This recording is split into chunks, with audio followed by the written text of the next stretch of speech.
Hello students, आज हम लोग मैथ्स का चैप्टर 6 शुरू करेंगे, लाइंस एंड एंगल्स। और इस चैप्टर का इंट्रोडक्शन हम लोग लेंगे आज जितना मैक्सिमम पॉसिबल हो। अगर कुछ बच जाएगा तो उसको नेक्स्ट क्लास में कवर करेंगे। ये है एक पॉइंट, और पॉइंट वो होता है जिसके पास ना तो लेंथ होती है, ना ही ब्रेड्थ और ना ही हाइट। लेंथ, ब्रेड्थ और हाइट तीनों में से उसके पास कुछ भी नहीं होता है, वो है पॉइंट। पॉइंट का नाम हम लोग हमेशा इंग्लिश के कैपिटल लेटर से लिखते हैं। ए से लेकर के जेड तक हम कोई भी लेटर यूज कर सकते हैं। जैसे इस पॉइंट का नाम अगर हमको रखना है तो मान लीजिए हमने इसका नाम रख दिया पॉइंट ए। बस इस पॉइंट के बगल में ऊपर नीचे बाएं दाएं कहीं भी कैपिटल में ए से लेकर जेड तक कोई भी एक लेटर हम लिख देंगे, वो उस पॉइंट का नाम हो जाएगा। अब जब हम लोग ये चीज़ ड्रॉ करते हैं तो इसको बोलते हैं लाइन। इसकी पहचान है कि इसके दोनों तरफ एरो मार्क होता है। लाइन वो है जिसके पास लेंथ है बट वो भी इनफाइनाइट, यानी कि अनिश्चित लंबाई है। वो कैसे जी? ये एरो मार्क बता रहा है दोनों तरफ कि इस लाइन को इधर भी हम जितना चाहें उतना एक्सटेंड कर सकते हैं, इधर भी जितना चाहें उतना एक्सटेंड कर सकते हैं। यानी कि इसका एक कोई फाइनाइट, निश्चित, डेफिनेट लेंथ नहीं है, इनडेफिनेट लेंथ है, इनफाइनाइट लेंथ है। तो लेंथ तो है बट वो इनफाइनाइट है। ब्रेड्थ इसके पास भी नहीं है, हाइट इसके पास भी नहीं है। इसीलिए लाइन को कहते हैं ब्रेथलेस लेंथ। ब्रेथलेस लेंथ, एक ऐसा लेंथ जिसके पास ब्रेथ नहीं है, यानी कि चौड़ाई नहीं है। लाइन का नाम हम दो तरीके से लिख सकते हैं। एक तरीका है स्मॉल लेटर में इसका नाम लिखना। तो इंग्लिश में ए से लेकर के जेड तक कोई भी स्मॉल लेटर लेकर के हम इसका नाम रख सकते हैं। और जब ये सिंगल लेटर से इसका नाम लिखते हैं तो हम लोग वो लेटर या तो हम यहाँ लिख सकते हैं इस जगह पे, या फिर इस जगह पे लिख सकते हैं, या फिर इसके ऊपर लिख सकते हैं, या फिर इसके नीचे लिख सकते हैं। से फॉर एग्जांपल किस लाइन का नाम हमने एल रखा तो यहाँ पर भी हम एल लिख सकते हैं। एल इसके ऊपर भी लिख सकते थे, यहाँ भी लिख सकते थे, यहाँ भी लिख सकते थे, कहीं भी एक जगह लिख देना है तो ये लाइन का नाम हो जाएगा। लेकिन कई बार हम लाइन का नाम जो है वो दो लेटर्स में लिखते हैं, और जब दो लेटर में इसका नाम लेते हैं तो वो दोनों के दोनों लेटर्स हम कैपिटल लेते हैं। और तब उस एक लेटर को यहाँ एक पॉइंट डाल करके यहाँ लिख देते हैं, और दूसरे लेटर को इस एरो मार्क के पास पॉइंट डाल करके यहाँ पर लिख देते हैं इस तरीके से। तो ये एक लाइन ए बी हो गया। ये है लाइन एल और ये है लाइन ए बी। अब जब हम लोग कहीं भी इसकी चर्चा करेंगे तो या तो अब हमको ऐसे लिखना पड़ेगा लाइन एल या फिर लाइन ए बी। ऐसे लिखेंगे तभी बात समझ में आएगी, हाँ यहाँ पर चर्चा किसी एक लाइन की हो रही है। बट अगर हम सिंबॉलिकली बात करें तो ये भी लिख करके उसके ऊपर अगर ऐसे हम लगा दें तो इसका अर्थ होता है ये है लाइन ए बी, यानी कि हम यहाँ पर लाइन ए बी की चर्चा करते हैं। या तो हम इस तरीके से लिखें, इस तरीके से लिख करके व्यक्त करें, या फिर ऐसे लिख करके व्यक्त करें लाइन कि ये लाइन ए बी है। और लाइन ड्रॉ इस तरीके से करेंगे, एरो मार्क रहेगा, और लाइन पर इस तरह से सिंगल लेटर में ऐसे उसका नाम लिखेंगे, डबल लेटर में इस तरीके से नाम हम उसका लिखेंगे। देन है ये जिसमें एक तरफ एरो मार्क है एक तरफ नहीं है। ये एरो मार्क इस साइड भी हो सकता है ऐसे। इसको बोलते हैं रे, आर ए वाई, रे, किरण। लाइन को हिंदी में रेखा और पॉइंट को हिंदी में बिंदु कहते हैं। जब रे बनाते हैं तो रे का नाम हमेशा हम इंग्लिश के दो कैपिटल लेटर्स में लिखते हैं, और दोनों के दोनों कैपिटल ही हम लेटर्स लेते हैं ना। तो एक लेटर यहाँ लिखते हैं पॉइंट डालकर, दूसरा लेटर यहाँ लिखते हैं। एक हम यहाँ लिख सकते हैं और दूसरा यहाँ लिख सकते हैं इस तरह से। और जब भी कहीं हम इसको रिप्रेजेंट करेंगे अब हमको इस तरह से लिखना पड़ेगा रे ए बी, रे सी डी, ऐसे। या फिर हम सिंबल्स में ऐसे लिख सकते हैं, रे ए बी, रे सी डी। तो इसके ऊपर जब ऐसे हमने लगाया तो रे को रिप्रेजेंट किया, ऐसे लगाया था तो ये लाइन को रिप्रेजेंट किया था। तो हम चाहें तो ऐसे भी रिप्रेजेंट कर सकते हैं और ऐसे भी, और सिंबल्स ड्रॉ ऐसे होंगे। देन है ये, इसको कहते हैं लाइन सेगमेंट, है ना। और लाइन सेगमेंट का नाम भी हम इंग्लिश के 2 कैपिटल लेटर्स की मदद से लिखते हैं। इस तरह से इसका नाम लिख सकते हैं ए बी, है ना। और कहीं भी रिप्रेजेंटेशन करने के लिए या तो हम इसको पूरा नाम ऐसे लिखेंगे, लाइन सेगमेंट ए बी, या फिर ए बी लिख के और ऐसे कर देंगे तो इसका भी अर्थ लाइन सेगमेंट ए बी ही होता है। अब हम बात करते हैं फिर से पॉइंट्स की।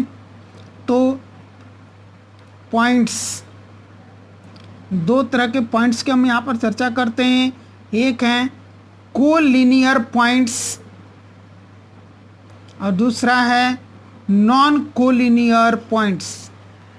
कोलिनियर पॉइंट्स वो होते हैं जो पॉइंट्स एक स्ट्रेट लाइन पे लाई करते हैं। एक स्ट्रेट लाइन पे ये जितने भी सारे पॉइंट्स लाई कर रहे हैं, ये सारे के सारे कोलिनियर पॉइंट्स हैं। और जो पॉइंट्स एक स्ट्रेट लाइन पे लाई नहीं करते हैं उनको हम नॉन कोलिनियर पॉइंट्स कहते हैं। जैसे यहाँ पर A B C D 4 point हमने लिए हैं, ए और डी तो इस लाइन पे आ गए, बी और सी नहीं आया। अगर ए और बी को लाइन पर लेते तो ए और बी तो लाइन पर आ जाते, बट सी और डी छूट जाते। अगर हम बी और सी को लाइन में लेते तब ए और डी छूट जाते। उसी तरह सी और डी को लाइन में लेते तो ए और बी छूट जाते।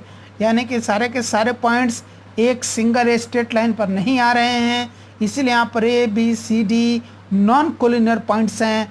जबकि यहाँ पर सारे के सारे पॉइंट्स एक सिंगल स्ट्रेट लाइन पर आ रहे हैं, इसीलिए ए बी सी डी ई यहाँ पर कोलिनियर पॉइंट्स हैं। तो यहाँ पर ये हमारी बात हो गई पॉइंट्स की। अब हम बात करते हैं लाइंस की। तो अगर ये एक लाइन एल है और ये एक लाइन एम है, ये दोनों लाइन एक पॉइंट पर, यहाँ पर पॉइंट पी पर मिल रहे हैं एक दूसरे से, एक दूसरे को ये काट रहे हैं, इंटरसेक्ट कर रहे हैं, ऐसे लाइंस को हम लोग कहते हैं इंटरसेक्टिंग लाइंस। क्या कहते हैं इनको?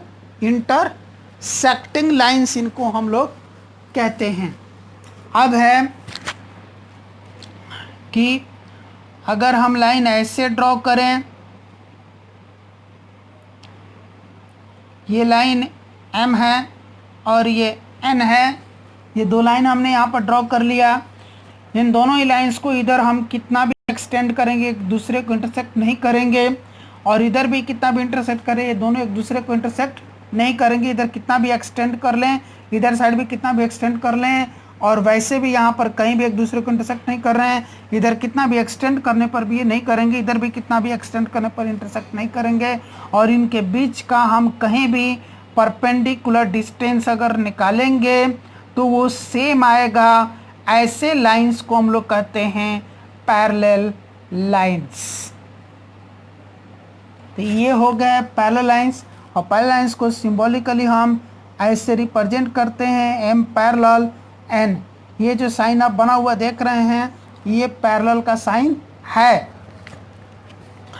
इसी तरह से अगर ये एक लाइन है, से फॉर एग्जांपल ये एक लाइन है और इधर से एक दूसरा लाइन ले लिया बी, इन दोनों ही लाइंस के बीच में यहाँ पे लाइंस तो इंटरसेक्ट कर रहे हैं, यानी कि ये हो गए intersecting lines. But in intersecting lines के बीच में यहाँ पर 90 डिग्री का एंगल बन रहा है। ऐसे केस में इन लाइंस को हम कहते हैं परपेंडिकुलर लाइंस। क्या कहते हैं? Perpendicular lines. सिंबॉलिकली इनको हम लिख सकते हैं इस तरह से, ए परपेंडिकुलर बी या फिर बी परपेंडिकुलर ए। ये परपेंडिकुलर का साइन है, ये पैरेलल का साइन था, ऐसे हम लिख सकते हैं। देन अगर मान लीजिए ऐसे एक लाइन है और ये एक लाइन है, फिलहाल तो इंटरसेक्ट नहीं कर रहे हैं, इधर एक्सटेंड करने पर कहीं भी इंटरसेक्ट नहीं करेंगे, बट इधर एक्सटेंड करने पर इंटरसेक्ट कर सकते हैं। ये लाइन L है, ये लाइन M है, और मान लिया एक तीसरी लाइन इधर से N आ रही है जो L और M को इंटरसेक्ट कर रही है पॉइंट A और पॉइंट B पर। तो ये जो तीसरी लाइन इन दोनों लाइन को आकर के इंटरसेक्ट करती है, इस तीसरी लाइन को हम लोग कहते हैं ट्रांसवर्सल। ट्रांसवर्सल, ये बात याद रखना है कि जब भी दो गिवन लाइन है, कोई एक तीसरी लाइन आकर के उन दोनों लाइन को इंटरसेक्ट करती है टू डिफरेंट पॉइंट्स पे, तो उस तीसरी लाइन को हम लोग कहते हैं ट्रांसवर्सल। तो यहाँ पर N ट्रांसवर्सल है और L और M नॉन पैरेलल लाइन है। देखिए इनको मैं क्या बोल रहा हूँ, नॉन पैरेलल लाइन, तो उसको सिंबॉलिकली कैसे लिखेंगे, L not parallel to M, या फिर M not parallel to N, ऐसे हम लिख सकते हैं, क्योंकि पैरेलल नहीं है। पैरेलल क्यों नहीं है, बेशक कि अभी इंटरसेक्ट नहीं कर रहे हैं, इधर एक्सटेंड करने पर इंटरसेक्ट नहीं करेंगे, बट इस साइड एक्सटेंड करने पर ही इंटरसेक्ट कर सकते हैं, इसीलिए नॉन पैरेलल लाइन्स हैं। या फिर इनके बीच का जो परपेंडिकुलर डिस्टेंस निकाल रहे हैं, यहाँ कुछ और आ रहा है, यहाँ कुछ और आ रहा है, यहाँ कुछ और आ रहा है, यहाँ कुछ और आ रहा है, पैरेलल लाइन्स के बीच में वो परपेंडिकुलर डिस्टेंस हमेशा इक्वल होते हैं, यहाँ पर इक्वल नहीं है, इसीलिए नॉन पैरेलल लाइन्स हैं। तो ट्रांसवर्सल जो है वो नॉन पैरेलल लाइन्स के लिए भी हो सकता है और पैरेलल लाइन्स के लिए भी हो सकता है।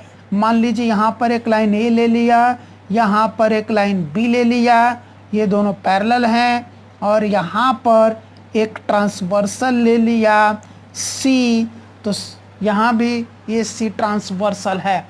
यानी कि ट्रांसवर्सल जो है वो तो पैरेलल लाइंस के लिए भी है और नॉन पैरेलल लाइंस के लिए भी है। तो ये बात हो गई ट्रांसवर्सल की। अब हम आगे बढ़ कर के बात करते हैं एंगल्स के। अभी हमने आपको बताया पॉइंट क्या है, लाइन क्या है, रे क्या है, लाइन सेगमेंट क्या है, collinear points, non collinear points, parallel lines, non parallel lines, transversal, perpendiculars, ये सारे बताया। अब हम चैप्टर का नाम ही है लाइंस एंड एंगल्स, तो इन्हीं दो चीज़ों के इर्द गिर्द हमारा पूरा जो चैप्टर है वो घूम रहा है। अब हम बात करें एंगल्स की,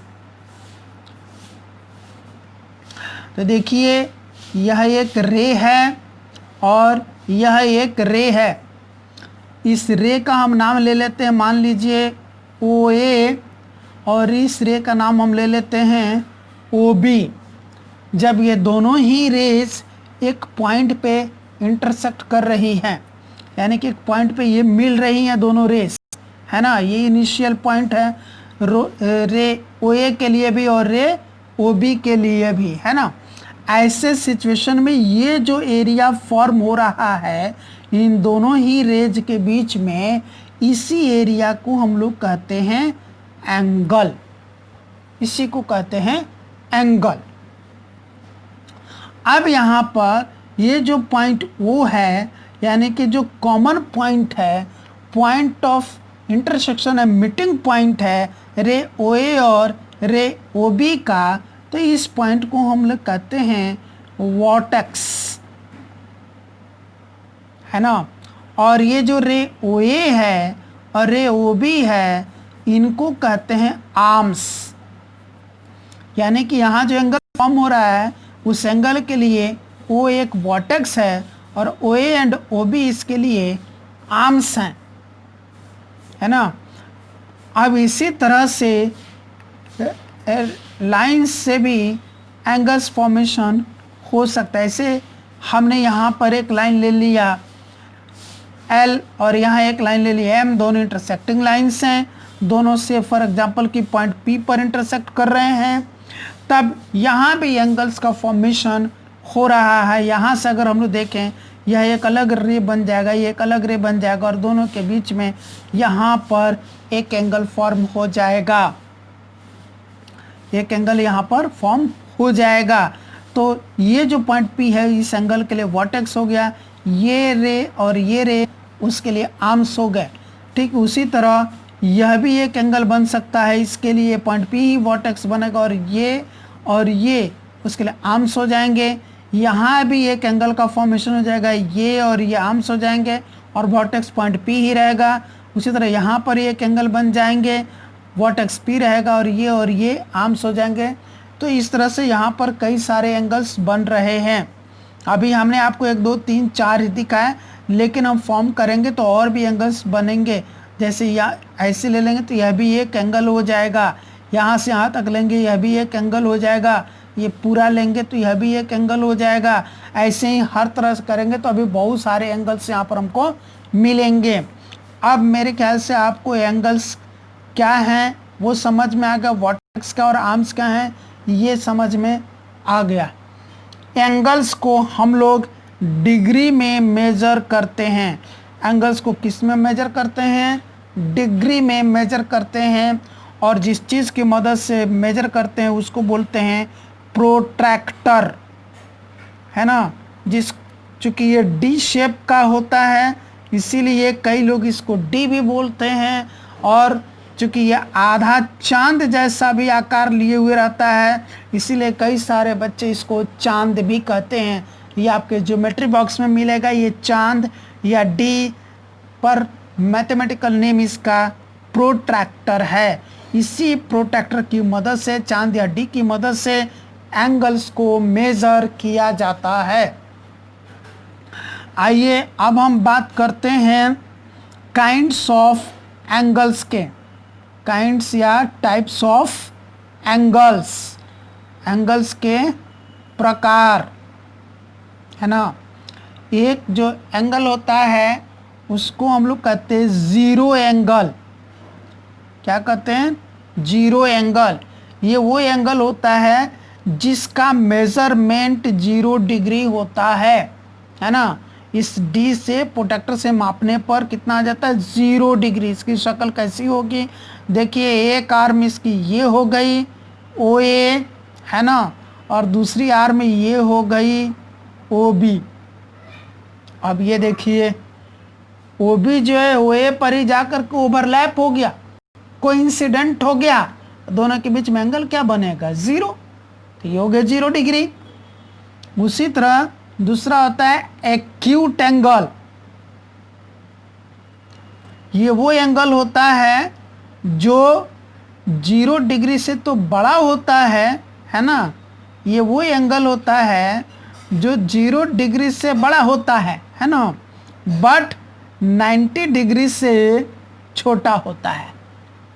एक्यूट एंगल वो एंगल होता है जो कि ग्रेटर देन 0 डिग्री है, और वो एंगल होता है जो कि लेस देन 90 डिग्री है ना।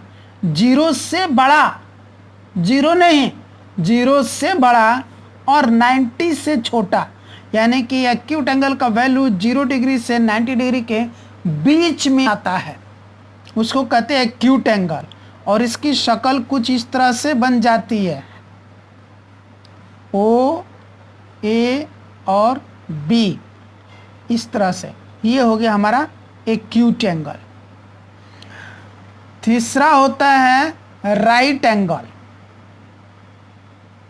राइट एंगल वो एंगल होता है जो exactly is equal to 90 degree होता है, पूरा का पूरा 90 डिग्री होता है मेजर करने पर। उसकी शक्ल ऐसी हो जाती है जी, ये हो गया वर्टेक्स O, और ये हो गया OA रे, और ये हो गया OB रे, और ये जो एंगल बन रहा है यही है 90 डिग्री। 90 डिग्री एंगल को इस सिंबल से भी हम लोग ऐसे रिप्रेजेंट करता है, ऐसे कर 90 डिग्री हो जाता है। बाकी नॉर्मल एंगल्स के लिए कर्व ऐसे हम लोग बनाते हैं। फिर है ऑब्ट्यूज एंगल।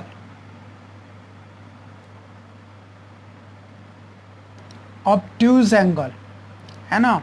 ऑब्ट्यूज एंगल जो होता है वो ग्रेटर देन 90 डिग्री होता है, बट लेस देन 180 डिग्री होता है। ऑब्ट्यूज एंगल क्या होगा? 90 डिग्री से बड़ा और 180 डिग्री से छोटा, यानी कि 90 डिग्री और 180 डिग्री के बीच में आता है ये ऑब्ट्यूज एंगल। और इसकी शक्ल फिर ऐसी बन जाती है जी। ये हो गया वो वर्टेक्स, एक रे OA हो गया और दूसरा रे यानी कि आर्म OB होगा, और ये जो एंगल बन रहा है यही है ऑब्ट्यूज एंगल। अगला जो एंगल होता है वो होता है स्ट्रेट एंगल। स्ट्रेट एंगल ये exactly is equal to 180 degree होता है, 180 के बराबर। तो यहाँ पर ये है वर्टेक्स O, है ना, और ये रहा एक आर्म उसका OA और दूसरा आर्म रहा ये OB, OA और OB, है ना, और वर्टेक्स हो गया O। तो जो कॉमन पॉइंट होता है ना एंगल के, जो दो आर्म्स होते हैं उनका जो कॉमन पॉइंट होता है उसी को हम लोग कहते हैं वर्टेक्स। तो यहाँ पर ये जो एंगल बन रहा है यही है स्ट्रेट एंगल 180 डिग्री। नेक्स्ट है वो होता है रिफ्लेक्स एंगल।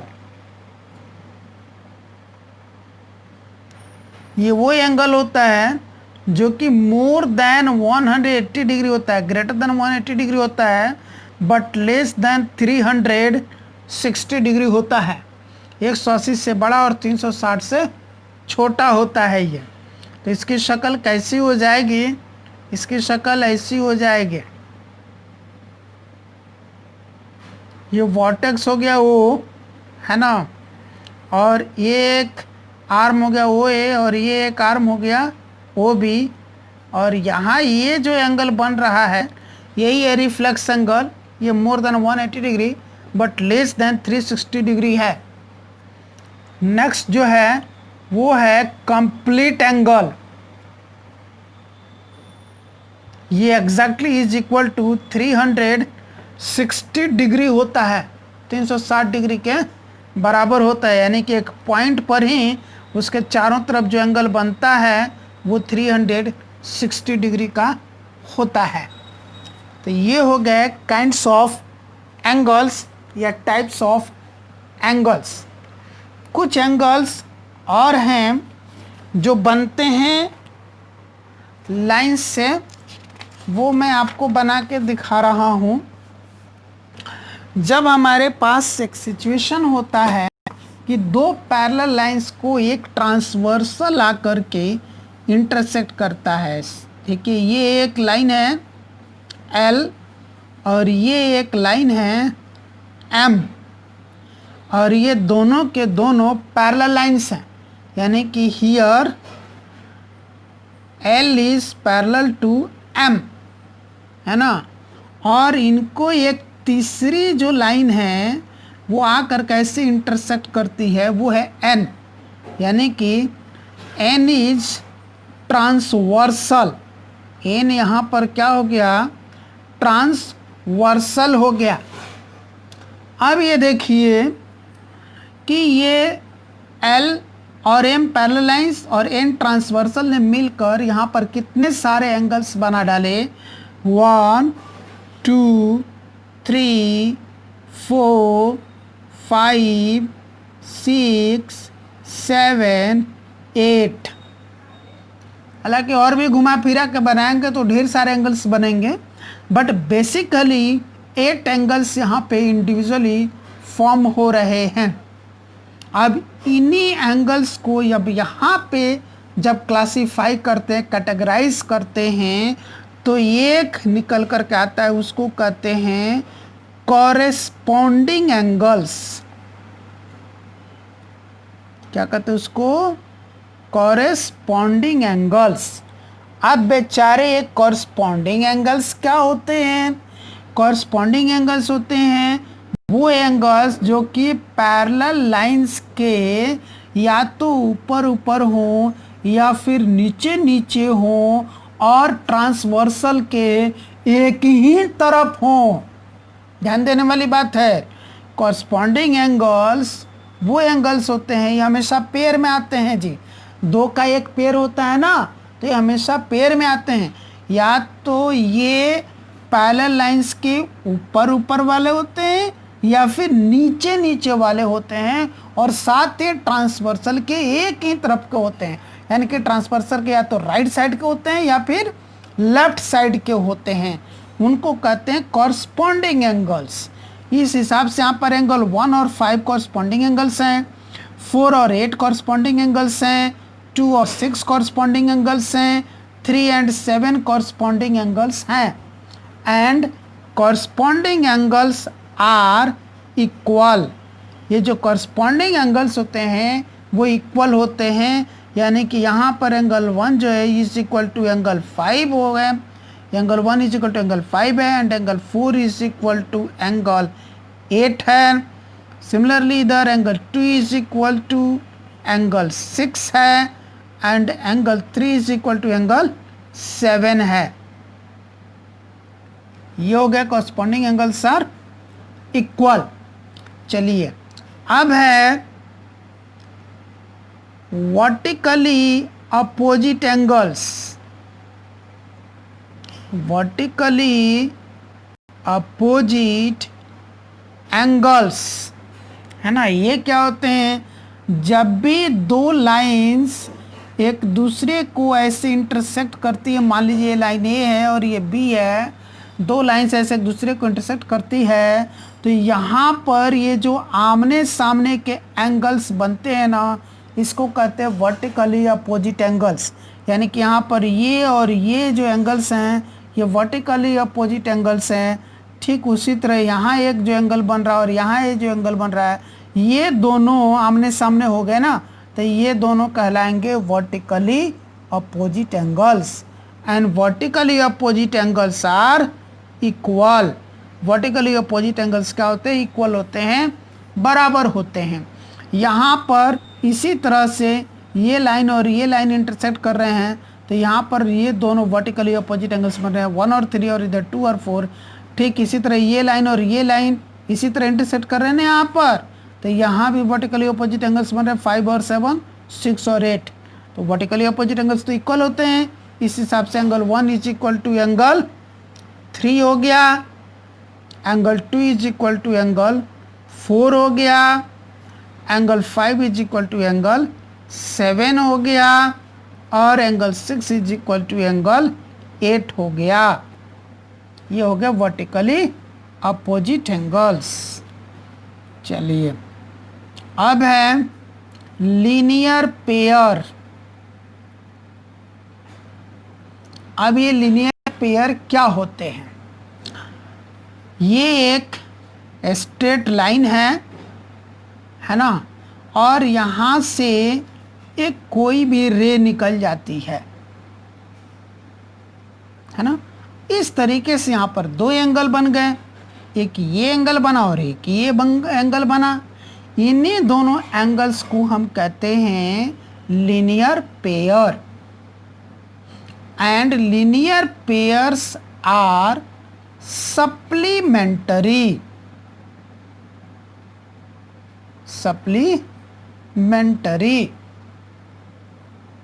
यानी कि अब ये सप्लीमेंट्री बेचारा क्या होता है ये जान लेते हैं हम लोग, फिर आगे पढ़ते हैं लीनियर पेयर्स के बारे में। यहाँ पर जगह कुछ खाली है इसलिए मैं बैक आ गया, है ना। और जब बैक आ गया तो एक बात और आपको यहाँ पर बताते चलूँ, ये है एडजेसेंट एंगल्स का। एडजेसेंट एंगल्स, एडजेसेंट एंगल्स उनको कहते हैं जो अगल बगल के एंगल होते हैं। यानी कि ये और ये, है ना, ये कॉमन वर्टेक्स हो गया, यहाँ पर एक एंगल बन गया और यहाँ पर एक एंगल बन गया। ये है रे ओ ए, ये हो गया रे ओ बी, और ये हो गया रे ओ सी, है ना। तो अब क्या होता है एडजेसेंट एंगल्स? एडजेसेंट एंगल्स ऐसे एंगल्स होते हैं जिनका कॉमन वर्टेक्स होता है, कि वर्टेक्स एक ही होता है और एक आर्म भी कॉमन होता है। अब ये देखिए यहाँ पर जो एंगल 1 और 2 बन रहे हैं दोनों एडजेसेंट एंगल्स हैं, इसलिए एडजेसेंट एंगल्स हैं कि एंगल 1 का भी वर्टेक्स O है और एंगल 2 का भी वर्टेक्स O है। एक आर्म भी दोनों में कॉमन है, एंगल 1 में भी आर्म OB आ रहा है और एंगल 2 में भी आर्म OB आ रहा है ना। तो adjacent angles are angles having same vertex and one arm in common. Adjacent angles वो एंगल्स होते हैं जिनका वर्टेक्स सेम होता है और एक आर्म दोनों में कॉमन होता है, उसको कहते हम लोग एडजेसेंट एंगल्स। तो जो अभी हमने पीछे चर्चा किया लीनियर पेयर का, तो लीनियर पेयर ऐसे हो गए ना, ऐसे डायग्राम बनाया था कि ये एक स्ट्रेट लाइन और यहाँ से एक रे चली गई, तो यहाँ ये जो दो एंगल्स बन रहे हैं ये लीनियर पेयर बन गए। तो ये दोनों एंगल्स एडजेसेंट एंगल्स हैं या नहीं है, है ना। क्यों एडजेसेंट एंगल्स हैं जी, इस एंगल और इस एंगल का वर्टेक्स तो कॉमन है, सेम है ये, और एक आर्म ये जो है वो दोनों ही एंगल्स में शामिल हो रहा है ना। जब हम इस एंगल की बात करेंगे तब भी आर्म आ रहा है और जब हम इस एंगल की बात करेंगे तब भी एक आर्म आ रही है, आर्म भी कॉमन है, इसलिए दोनों एडजेसेंट एंगल्स हो गए, है ना। तो अब हमको बात करनी थी एक दूसरे तरीके से काइंड्स ऑफ या टाइप्स ऑफ एंगल्स में। एक तरीके से तो यहाँ पर हमने बात कर ही लिया था, 7 तरह के एंगल्स आपको बताया था। दूसरा तरीका में एक होते हैं कॉम्प्लीमेंट्री एंगल्स, है ना। ये नियम लागू होता है पेयर ऑफ एंगल्स के लिए, है ना, यानी कि जब एंगल्स पेयर में होते, जोड़ी में होते तब नियम लागू होता है। तो कॉम्प्लीमेंट्री एंगल्स उन एंगल्स को कहते हैं जिन एंगल्स का सम 90 डिग्री होता है। जिन एंगल्स का सम क्या होता है, इज इक्वल टू 90 डिग्री। ध्यान देना पेयर में, ये नहीं कि एक से अधिक एंगल्स जोड़ करके आप कह रहे हैं 90 डिग्री हो रहा है तो ये सब कॉम्प्लीमेंट्री एंगल्स हो गए, नहीं, पेयर में ही बात होती है। कोई भी दो एंगल्स जिनका सम 90 डिग्री है उन दोनों एंगल्स को हम लोग कहते हैं कॉम्प्लीमेंट्री एंगल्स। और ठीक उसी तरह दूसरा जो चीज है वो है सप्लीमेंट्री एंगल्स का, सप्लीमेंट्री एंगल्स का, यानी कि कोई भी दो एंगल जिनका सम 180 डिग्री होता है उनको हम कहते हैं सप्लीमेंट्री एंगल्स। तो इस हिसाब से लीनियर पेयर वो एडजेसेंट एंगल्स हो गए जिनका सम 180 डिग्री होता है, और जिन एंगल्स का सम 180 डिग्री होता है उनको तो सप्लीमेंट्री एंगल्स कहते हैं। इसीलिए यहाँ पर कहा था कि लीनियर पेयर्स आर सप्लीमेंट्री, यानी कि जो लीनियर पेयर्स होते हैं वो सप्लीमेंट्री होते हैं, यानी कि लीनियर पेयर में जो एंगल्स आते हैं उनका सम, टोटल सम जो हम निकालते हैं जोड़ने के बाद वो 180 डिग्री के इक्वल आता है। तो इस हिसाब से यहाँ पर ऐसे ही सिचुएशन बन रहा है। ये देखिए ये एक स्ट्रेट लाइन हो गया, ये एक रे निकला है, तो 1 और 2 यहाँ पर एंगल्स बन गए, ये दोनों सप्लीमेंट्री होंगे, इन दोनों का सम 180 डिग्री होगा, इसीलिए ये दोनों क्या हो गए, लीनियर पेयर्स हो गए। उसी तरह देखेंगे अगर इधर से तो ये एक लाइन जा रही है और यहाँ से ये रे निकल गई, तो ये दोनों एडजेसेंट एंगल्स लीनियर पेयर हो गए।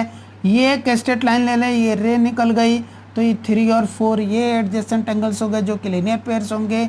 उसी तरह 1 और 4 और नीचे भी, यानी कि यहाँ पर कितने लीनियर पेयर्स बन रहे हैं, angle 1 plus angle 2, angle 1 and 2 linear pairs हैं, इनका सम भी 180 डिग्री होगा। 2 एंड 3 लीनियर पेयर्स हैं, तो इसे angle 2 plus angle 3 equal to 180 degree होगा। 3 और 4 लीनियर पेयर्स हैं, इसलिए angle 3 plus angle 4 is equal to 180 degree होगा। उसी तरह एंगल 4 और 1 सप्लीमेंट्री एंगल्स हैं, तो angle 4 plus angle 1 is equal to 180 degree हो जाएगा।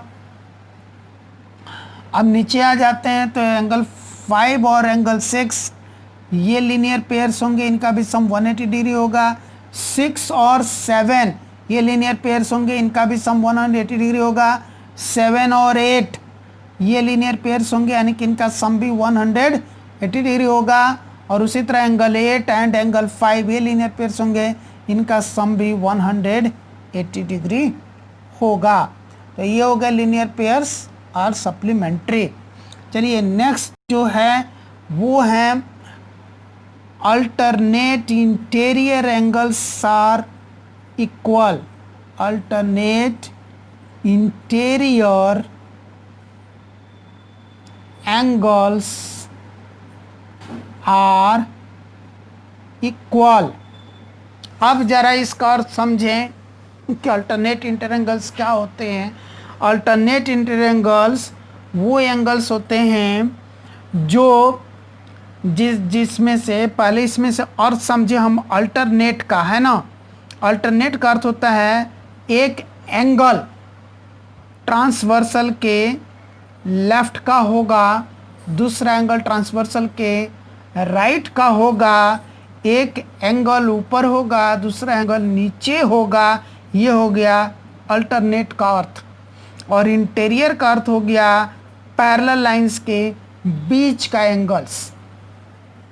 अब इस हिसाब से यहाँ पर देखते हैं दो पैरेलल लाइंस हो गई एल और एम, इन दोनों के बीच में एंगल्स आ रहे 3, 4, 5, 6. 3, 4, 5, 6 ये इंटीरियर एंगल्स हो गए. 3 भी इंटीरियर एंगल है, 4 भी इंटीरियर एंगल है, 5 इंटीरियर एंगल है और 6 भी इंटीरियर एंगल्स है.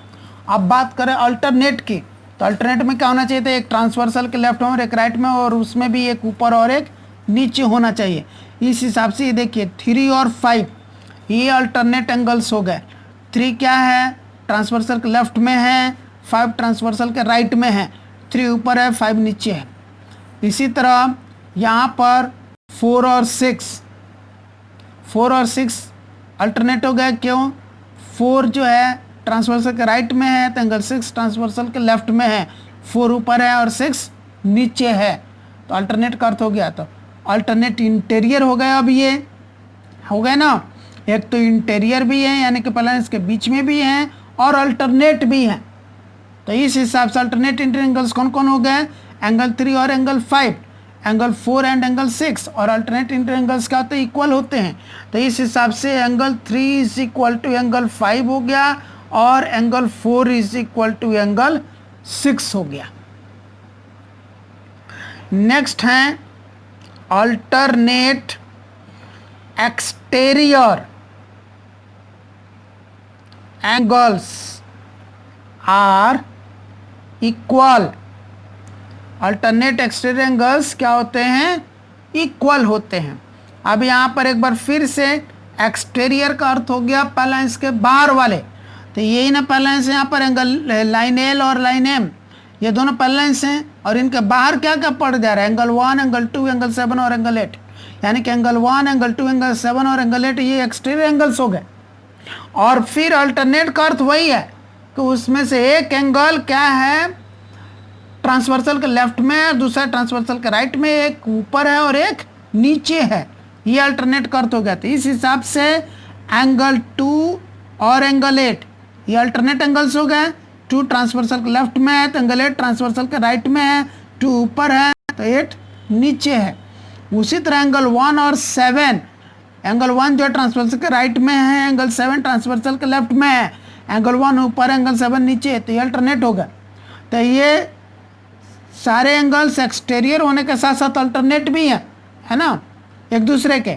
इसीलिए कुल मिलाकर के अल्टरनेट एक्सटीरियर एंगल्स कौन कौन से हो गए, एक एंगल 1 हो गया जो कि 7 के इक्वल हो गया, 1 और 7 ये अल्टरनेट एक्सटीरियर एंगल हो गए. And alternate exterior angles are equal, तो एंगल 1 इक्वल टू एंगल 7 हो गया.